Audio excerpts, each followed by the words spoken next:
Welcome to Indai's Japanese Kanji. Kanji for today.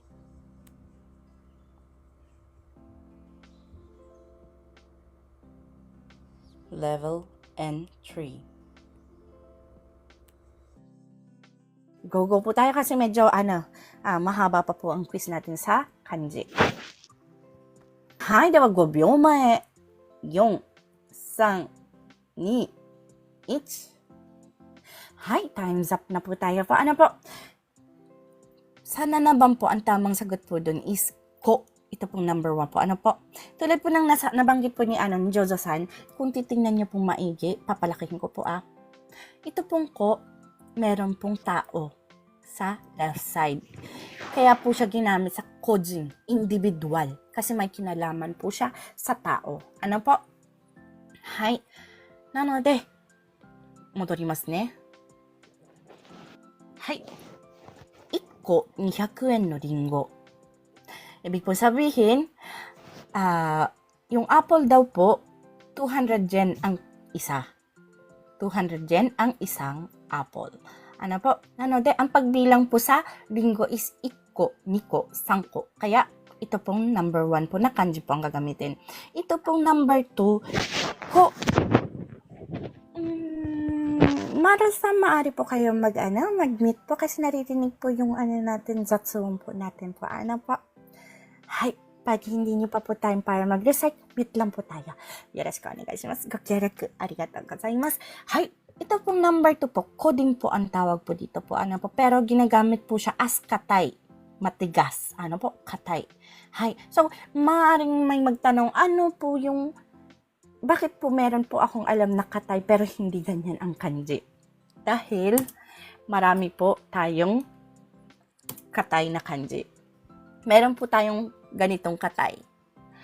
Ang meaning niya po, sa Tagalog, matigas. Pero, ang mga bagay po yung tinutukoy niya. For example, matigas ang bato. Yung bato po, matigas po siya, di ba po?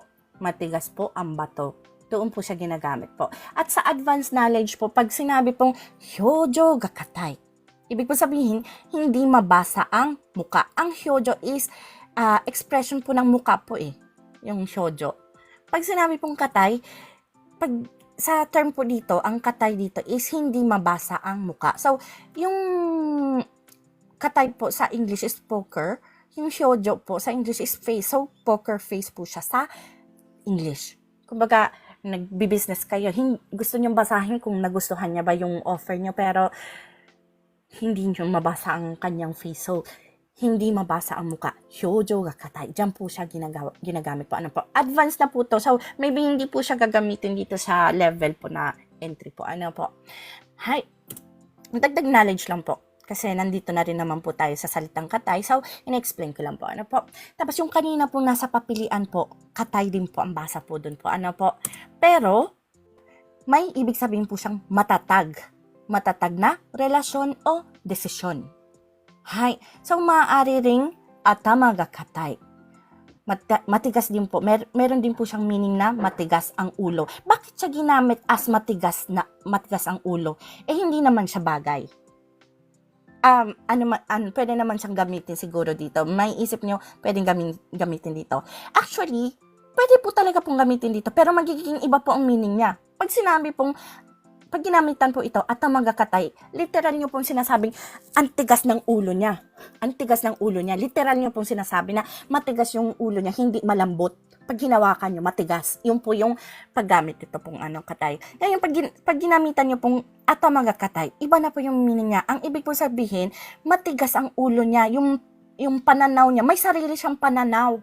Matatag yung pananaw niya at kahit ano pa ang explain nyo, yung pananaw niya pa rin yung pinaniniwalaan niya, kaya matigas ang ulo. Doon po ginagamit ang atama ga katay. Ano po? Diba po, as I said po, matatag po talaga ang totoong meaning niya. Matatag na relasyon o desisyon. So, may ibig po sabihin, matigas ang ulo niya kasi may sarili siyang desisyon. Kahit ano pang explain nyo sa kanya, kahit sabihin nyo pang mali yung desisyon niya, kaso yun na yung desisyon niya So, ayaw niyang ibali ang kanyang desisyon. So, atama ga katay, matigas ang ulo. Yun na po ang magiging meaning ng atama ga katay na kanji na ito. Ano po? Hi. So, yung last po natin na katay po, usually po, siguro meron pa pong iba pong katay na kanji, pero ito pong tatlo pong ito ang pangkaraniwan na ginagamit na katay dito sa Japan po. Meron po tayong ito, medyo complicated pong isulat na katay. Hi. Ang meaning niya po marami. Seryoso na relasyon or seryosong tao o istriktong tao ang meaning po. Maaari rin po natin siyang gamitin as mahigpit na trabaho. So, ibig po sabihin, mahigpit sa trabaho, katay shigoto shiteiru. Hay. Pero minsan lang po siyang ginagamit po. About po sa trabaho. Pero maaari po siyang, sabihin, tatoeba na,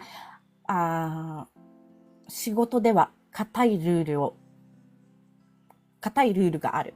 Kumbaga, may mahigpit na rule sa trabaho. Demo, anmari tsukawanai desu ne.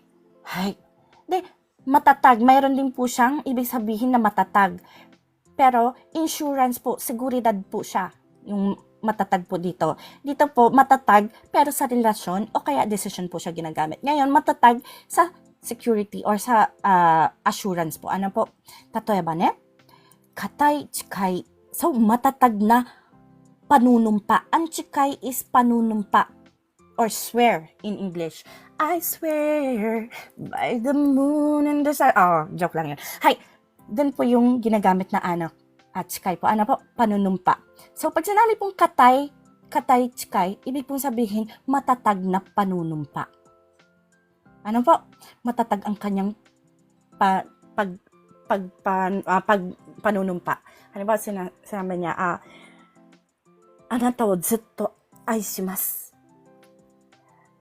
Anata wo aisuru toいう、生涯あなたを愛する、生涯あなたを愛すると誓います. Pag sinabi pong, 生涯あなたを愛すると誓います. Ibig pong sabihin, mamahalin ko po kayo sa buong buhay ko. Isusumpa ko na mamahalin ko kayo sa buong buhay ko.